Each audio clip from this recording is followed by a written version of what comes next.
godina je zapravo trebalo da se izrealizira ovaj projekt, niste skrivali danas ponos s razlogom.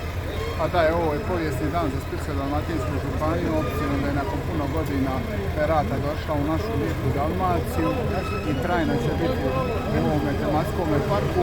To znači da će svaki od prolaznika moći vidjeti Feratu, a obzirom da su partneri na projektu Splitsko-dalmatinska županija i općina Klis, oni će imati mogućnost za svoje svečane trenutke i za svečane dane nekad tu Feratu i prezentirati u svojoj županiji i u svojoj općini. Bio je to zahtjevan projekt u smislu organizacije, ali i u smislu financijske potpore.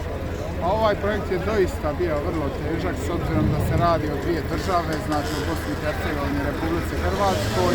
Uvijek sam se bojao da će nešto zapeti, ali evo pravno smo odradili sve što je bilo potrebno i sve po zakonu, tako da sam ponosan, a to ne bi uspio bez svog tima ljudi koji je bio uz mene i koji je radio na ovome projektu.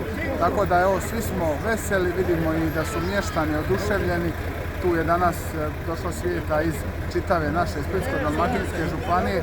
Zahvaljujem se županu, zahvaljujem se kolegi Jakovu Vetmi, ali svima onima koji su radili na ovome vrijednom projektu. S ovim projektom smo dobili jednu novu turističku priču, jedan novi suvenir, jednu novu ponudu koju ćemo u budućnosti prezentirati put široke javnosti, ali put turista. Hvala najljepša. Vidi,